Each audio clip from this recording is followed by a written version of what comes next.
محترم صدر جلسہ، مہمان اکرام، اساتذہ اعزام اور میرے ہم مکتب ساتھیوں، السلام علیکم ورحمۃ اللہ وبرکاتہ۔ نہ پوچھ زمانے کو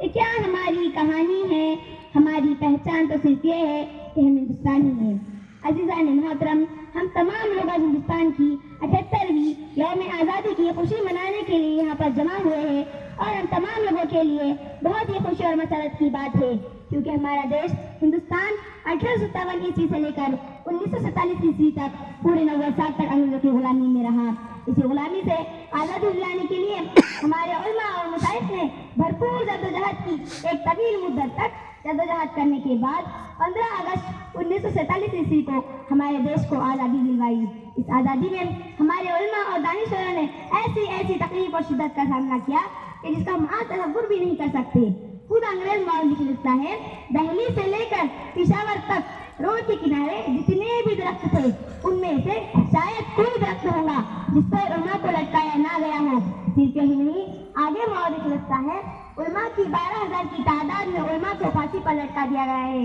اور بالعموم 5 لاکھ مسلمانوں کا قتل عام کیا گیا۔ اس قدر مصائب و آلام سے گزرنے کے باوجود ہمارے مجاہدین جنگ آزادی نے انگریزوں سے لڑنے سے اپنا ایک قدم بھی پیچھے نہیں ہٹایا، بلکہ پورے استقامت کے ساتھ اور بہادری کے ساتھ انگریزوں سے لڑتے رہے اور مقابلے کرتے رہے۔ عزیزان محترم، ہم ڈنکے کی چوٹ پر یہ بات کہہ سکتے ہیں اور پورے یقین کے ساتھ اور فخر کے ساتھ کہہ سکتے ہیں کہ جس طرح ہمارے علماء اور مشائخ نے آزادی میں حصہ لیا، اس طرح تاریخ کوئی مثال پیش نہیں کر سکتا، لیکن اس کے باوجود پورے یقین کے ساتھ کہہ سکتے ہیں کہ یہ آزادی جس میں ہے، آج ہم ہندوستان میں پوری آزادی کے ساتھ زندگی جی رہے ہیں۔ یہ آزادی ہم نے اتنی آسانی سے حاصل نہیں کی، بلکہ ہندو، مسلم، سکھ، عیسائی سب مل کر اکٹھا ہو کر اتحاد کر اس سرزمین کو آزادی دلوائی۔ اس آزادی میں ہم سب کا حصہ ہے، اس لیے ہمیں چاہیے کہ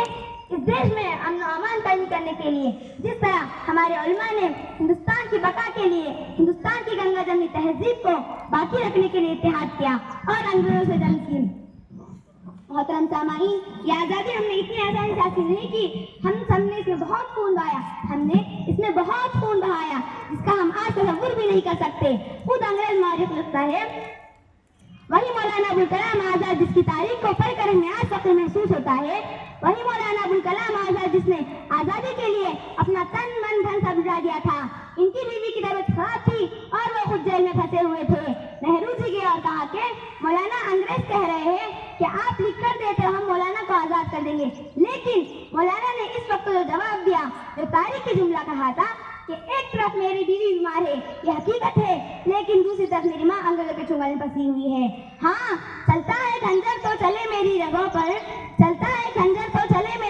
پر، خود ہی بیٹھ کر اپنی میں کبھی جھک نہیں سکتا، مٹنے کو تو یہ دنیا بھی مٹ سکتی ہے، لیکن تاریخ کے اوراق سے مٹ نہیں سکتا۔ عزیزان محترم، ہم نے بہت قربانی پیش کی ہے اور ہم سب مل کر ہندوستان کو امن و امان کو باقی رکھنے کے لیے قربانی پیش کی ہے، تو ہمیں چاہیے کہ ہم سب لوگ مل کر ہندوستان کو باقی رکھیں اور امن و امان کے ساتھ رہے۔ آج جس ترنگے کو ہم پھرا رہے ہیں وہ ترنگا ہماری شان ہے، ہمارا فخر ہے، اس لیے کہ اس کو ہم پہلے بھی پھرائے اور ابھی بھی پھراتے رہیں گے۔